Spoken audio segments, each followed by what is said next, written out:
Thank you. Senator Murkowski. Thank you, Mr. Chairman. Thank you all for being here this morning. Ms. Daniel Davis, I want to follow on what Senator Lankford has been asking with regards to this memo. And you have indicated that you are seeking to basically continue the practice across previous administrations and seeking to build out clarity. And you've told Senator Lankford you appreciate his input here, and I will add to that input in terms of, again, the lack of certainty, the delays that come with it, just not knowing when and who effectively is the decision maker here. When we had Secretary Holland before the committee, she made very clear, I think, to each and every one of us on this committee that it was going to be her practice to follow the science. It was going to be her practice to place the trust in the field experts that we have out there. Not that Alaska is that much more unique than Oklahoma, but it is unique in many, many ways when it comes to accessing our resources and some of the laws that have overlay there. And so this particular issue is very concerning to us because it does not appear that that you are allowing for that guidance from the field to be adhered to. You're not allowing the science to be adhered to. You're basically pulling everything back to Washington, D.C. for a political review. And whether it is with regards to the action in the NPRA, what we saw with the public land orders, you know how intense many of us feel about that decision, the oil and gas program leasing in the 1002 area.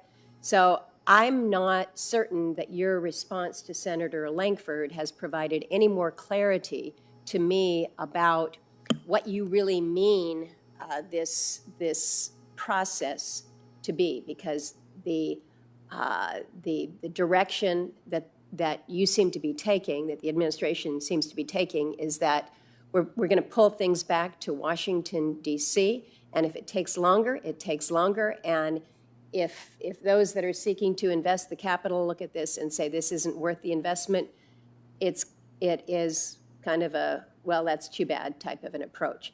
Tell me why I should feel differently about my perspective right now.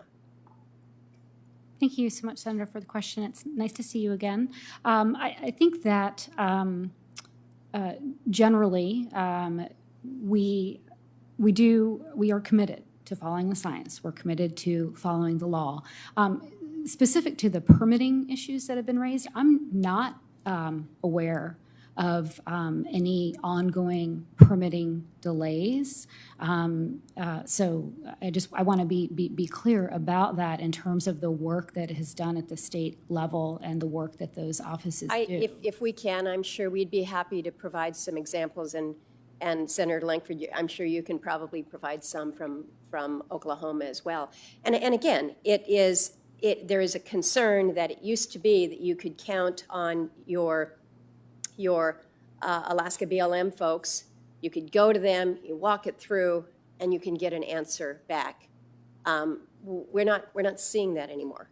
So I don't know where that's gone to, but it certainly is not in place right now. Let me move on because I do have a whole host of different issues. I have to bring up the Willow project because, as you know, this is probably the singular most important development project in the state of Alaska right now and going forward. We do appreciate the Secretary and the Department and their efforts to defend the Willow permitting process that's been conducted. We're working through next steps with regard to the court decision on the litigation. But I just want you to commit to me that you intend to prioritize these processes and keep them on a reasonable and a predictable schedule. Thank you, Senator. I know how important this project is to you, and we intend to work closely with the BLM Alaska office, who is looking at the ruling and moving forward with next steps in a timely manner. Well, know that this is not just important to me, but it's important to the entire state. Understood.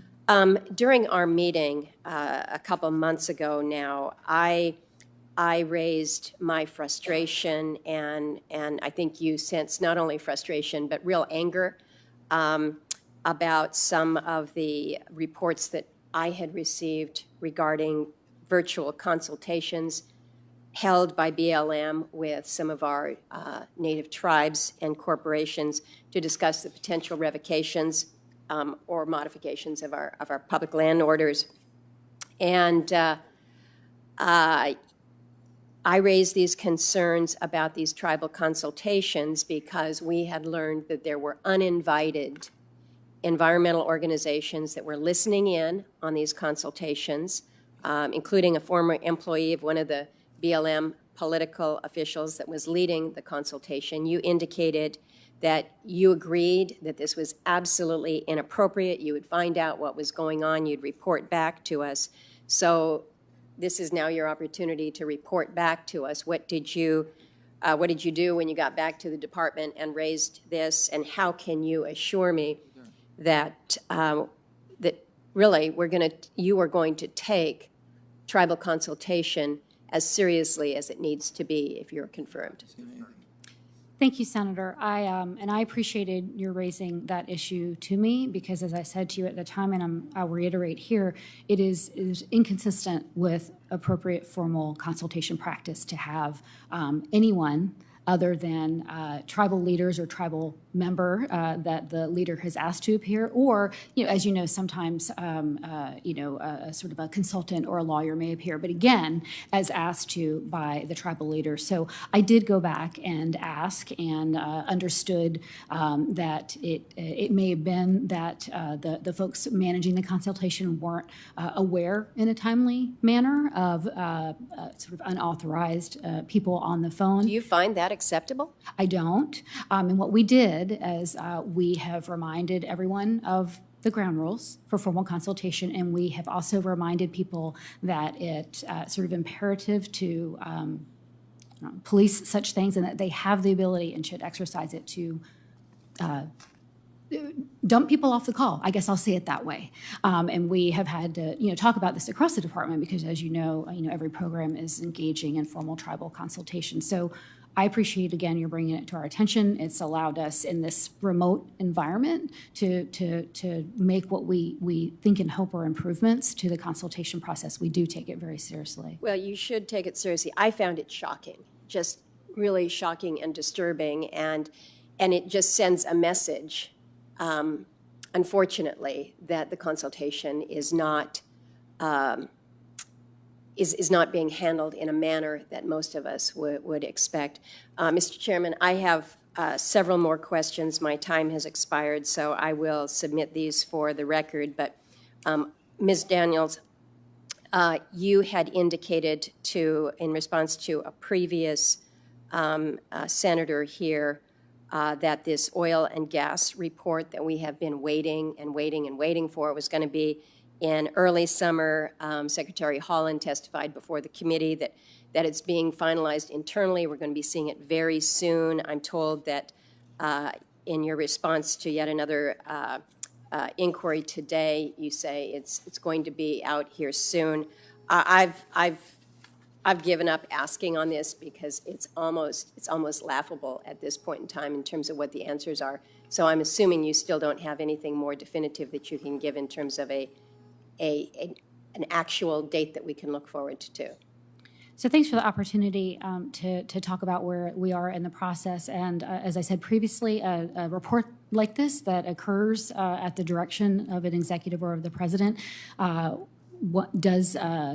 is reviewed by interagency and White House process, and that's appropriate and expected. And we are working our way through that and incorporating additional information as it comes forward. And I don't have a hard date for you as far as release.